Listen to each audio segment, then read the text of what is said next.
नमस्कार, आप सभी का स्वागत है एक बार फिर से। आज की बड़ी खबरें मुख्य समाचारों में, जहां पर जानेंगे राकेश टिकैत का बड़ा ऐलान, आंदोलन क्या होने वाला है फिर से शुरू, क्यों दी है चेतावनी, आगे जानते हैं। सुप्रीम कोर्ट पहुंचे हैं उद्धव ठाकरे, स्पीकर के फैसला हो सकता है रद्द, सीजीआई करेंगे सुनवाई। मायावती ने अपने जन्मदिन के मौके पर ईवीएम को लेकर क्या कुछ कहा है, सवाल उठाए हैं, आगे जानेंगे। जय शाह पर जम के भड़के हैं कांग्रेस नेता कन्हैया कुमार, खोल दी है जय शाह की पोल। वहीं अयोध्या पहुंचे हैं कांग्रेस नेता, बीजेपी में हड़कंप, बीजेपी कार्यकर्ता बौखला से गए, कांग्रेस का झंडा तोड़ा तो यहां पे भाजपाई अरेस्ट हो गए। बड़ी खबरें जानेंगे दोस्तों आगे। वहीं अगर आप लोग मानते हैं कि 2024 का आम चुनाव बैलेट पेपर से होना चाहिए तो एक लाइक वीडियो को जरूर कीजिएगा, अपना समर्थन दर्ज करवाइएगा। पहली बड़ी खबर जानते हैं। बिग ब्रेकिंग न्यूज, बड़ी खबर दोस्तों इस समय की निकल के आ रही है। अपने 68वें जन्मदिन पर बीएसपी प्रमुख मायावती ने किए हैं कई अहम खुलासे। दोस्तों, बीएसपी कार्यकर्ता चुनाव में हमें जिताकर जन्मदिन का तोहफा दे सकते हैं। वहीं ईवीएम को लेकर भी मायावती ने कहा कि ईवीएम में धांधली को लेकर यहाँ पे दुखी और चिंतित हूं। उन्होंने कहा कि ईवीएम अब यहाँ पे मुद्दा बन गया है क्योंकि चुनाव आयोग भी सुन नहीं रहा है। मायावती का इशारा स्पष्ट था कि चुनाव बैलेट पेपर से होने चाहिए दोस्तों। इसके साथ ही उन्होंने कहा कि ईवीएम में धांधली हो सकती है, इस बात से इनकार नहीं किया जा सकता है और इसी पूरे मामले को लेकर दुखी और चिंतित हूं। चिंतित इसलिए भी कि गड़बड़ी की जाती है तो यहाँ पे कुछ ही वोटों का अंतर निकलता है, लेकिन बैलेट पेपर से गड़बड़ी की संभावना समाप्त हो जाती है। इसके साथ ही इंडिया गठबंधन में शामिल होने को लेकर भी मायावती ने स्पष्ट किया है कि वह किसी भी गठबंधन का हिस्सा नहीं बनेंगी, ना ही किसी पार्टी के साथ गठबंधन करके चुनाव लड़ेंगी। उन्होंने कहा कि गठबंधन करने से यहाँ पे अपर कास्ट का वोट उन्हें मिलता नहीं है और जो लोअर कास्ट है उसका वोट यहाँ पे ट्रांसफर हो जाता है, वह भी बीएसपी को नहीं मिल पाता है। इसीलिए इस बार उन्होंने सभी संभावनाओं को सिरे से नकार दिया, गठबंधन नहीं होगा। दूसरी तरफ दोस्तों, गृह मंत्री अमित शाह के बेटे जय शाह पे जम के भड़के हैं कन्हैया कुमार। राम मंदिर उद्घाटन, कोई जय शाह की शादी नहीं, जो अमित शाह निमंत्रण कार्ड बंटवा रहे हैं, कन्हैया कुमार का जोरदार हमला। कांग्रेस के दिग्गज नेता कन्हैया कुमार इस बार दिल्ली लोकसभा सीट से चुनाव लड़ सकते हैं। दोस्तों, आपको बताते चले, राम मंदिर उद्घाटन को लेकर जय शाह और गृह मंत्री अमित शाह पे कन्हैया कुमार जबरदस्त तरीके से हमलावर नजर आए। उन्होंने कहा कि राम मंदिर कोई जय शाह की शादी तो है नहीं, जो अमित शाह निमंत्रण कार्ड बंटवा रहे हैं। ऐसा करने से इन्हें परहेज करना चाहिए, राम मंदिर सबका है। वहीं शिवसेना यूबीटी के नेता संजय राउत का बड़ा बयान, अगर 3 किलोमीटर दूर ही मंदिर बनाना था तो मस्जिद क्यों गिराई गई, हिंदू मुस्लिम के बीच नफरत क्यों फैलाई गई। अब ये साफ हो गया है कि इसके पीछे सिर्फ और सिर्फ राजनीति है।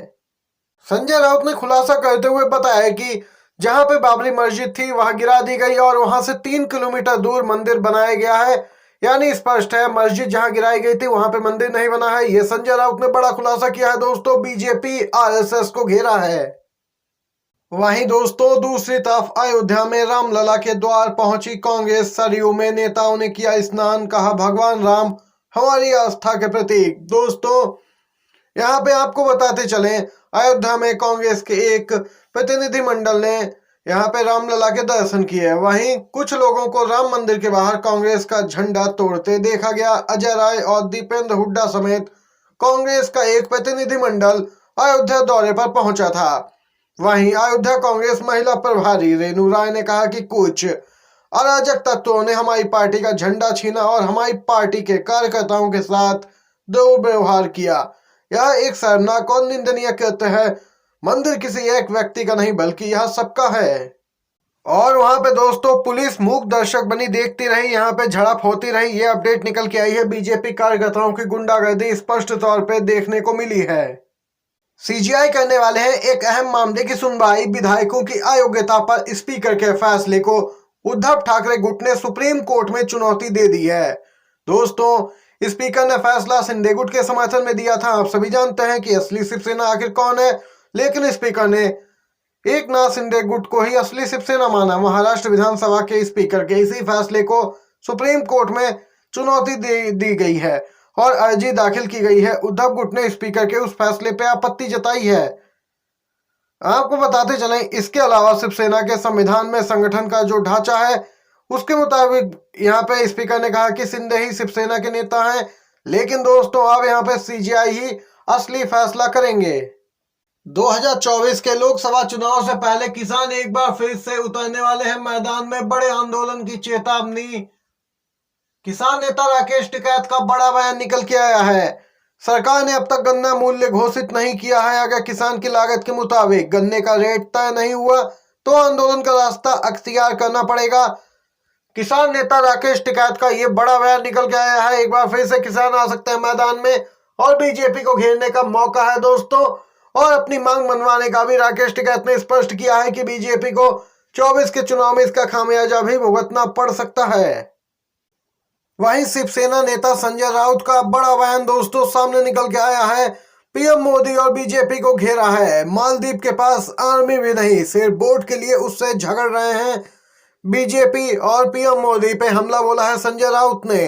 संजय राउत ने कहा कि वोट के लिए मोदी मालदीव से झगड़ा मोल ले रहे हैं, लेकिन चीन से पंगा लेने की हिम्मत नहीं है। ये संजय राउत ने बयान दिया है। तो दूसरी तरफ दोस्तों राहुल गांधी का भी बयान आ गया है। हम आपके साथ खड़े हैं और हम मणिपुर में शांति वापस लाना चाहते हैं, लोगों से राहुल गांधी बोले हैं।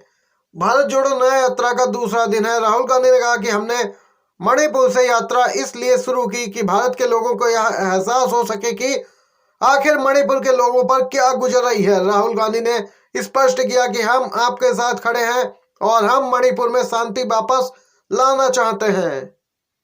गौरतलब है आज दोस्तों राहुल गांधी की यात्रा नागालैंड में प्रवेश कर चुकी है। अब ये यात्रा दोस्तों नागालैंड होते हुए अरुणाचल प्रदेश में प्रवेश करेगी। ये अपडेट निकल के आई है। तो दूसरी तरफ एक बड़ी खबर बिहार से आ रही है।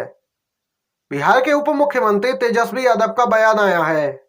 तेजस्वी यादव ने कहा कि जब से महागठबंधन बना है तब से भाजपा घबराई हुई है। जिस हिसाब से बिहार में नौकरियां दी जा रही हैं, आरक्षण बढ़ाया गया है, जाति आधारित गणना की गई है, इन सबसे लोगों में यहाँ पे बीजेपी में ज्यादा डर है।